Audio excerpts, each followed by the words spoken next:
it would seem that the entire world is criticising CNN right now.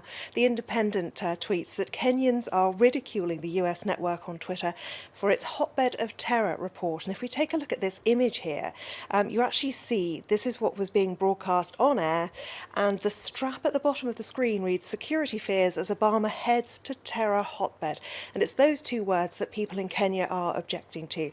They say that they are the victims of terror, not the place where terror is actually breeding, because of course the Al-Shabaab militants, which is what's being talked about here, are based in Somalia, just over the border.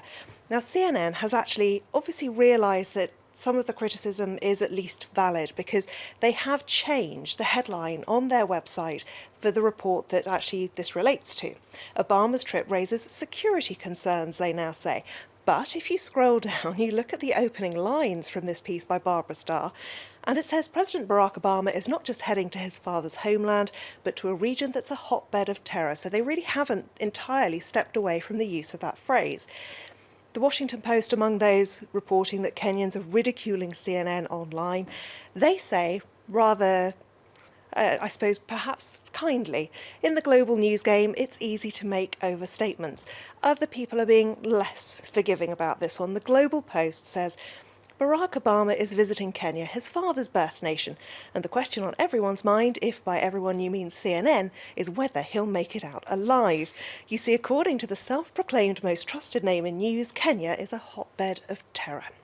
It reminds me of those times after the Paris attacks when people were saying certain districts of Paris were hotbeds of terror, and in fact we would never exactly have no-go thought zones. of them as such. Exactly, no-go zones they were called.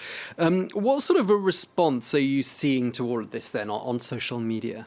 Well, the interesting thing is it's actually quite heartwarming, because often when there's a backlash on social media, because of the anonymity it affords people, people can become very aggressive, very unpleasant, and a lot of what they have to say they wouldn't necessarily say to anyone's face. But what we see with these tweets is a lot of pride in people's own identity and a lot of pride in their country.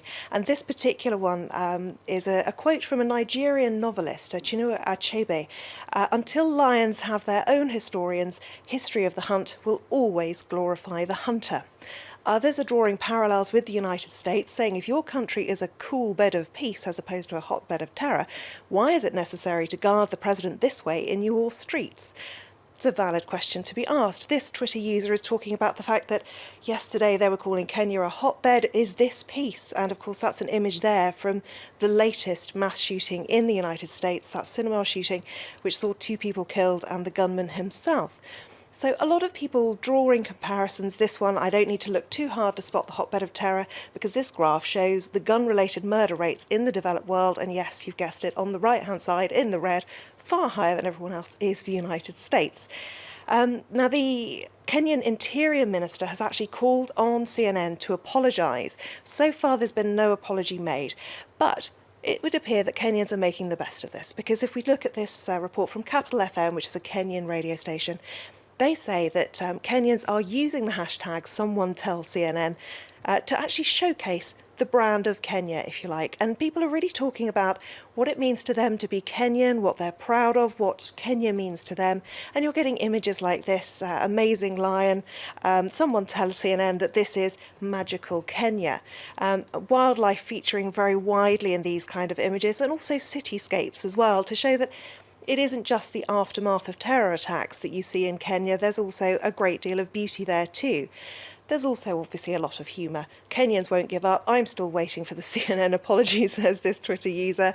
And my favourite cartoon from the Daily Nation, which is a Kenyan newspaper, someone tell CNN, CNN, the error hotbed. Makes me want to go to Kenya, actually, looking at those pictures you just showed there.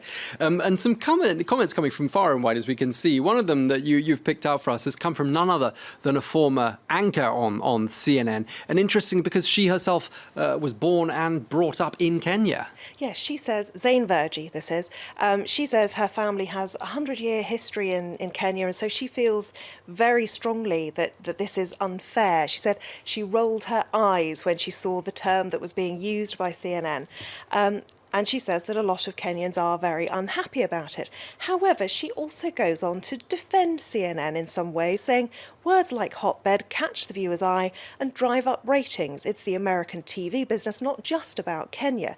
Africa is still perceived by the majority of US writers and producers as a dangerous place, that it's all pretty much the same. Now, as defences go, it's not the strongest one of CNN's editorial policy on this. She also goes on to then do exactly the same thing to other countries that she complains has happened to Kenya.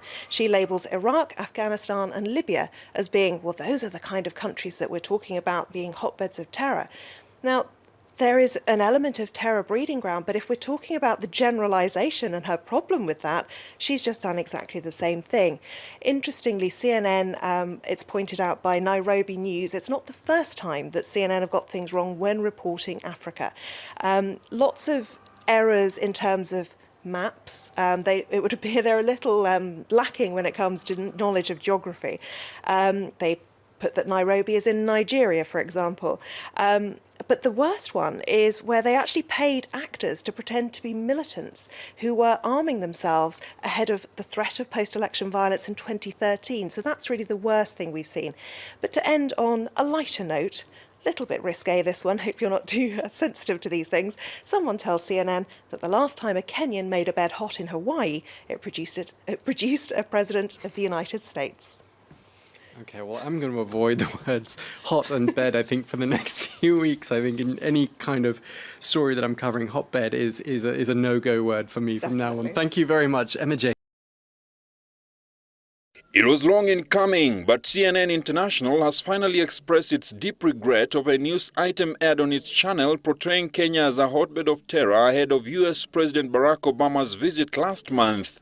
CNN's Global Executive Vice President and Managing Director Tony Maddox, who flew in from Atlanta, USA, met President Kenyatta at State House, Nairobi, and delivered the apology. Maddox admitted that the description of Kenya as a hotbed of terror was both ill-fitting and undeserved.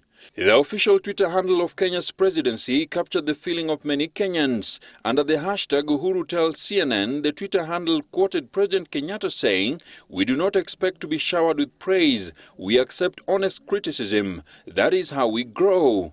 Tony Maddox, who oversees CNN's global editorial policy, said, "We acknowledge there is a widespread feeling that the report annoyed many, which is why we pulled down the report as soon as we noticed."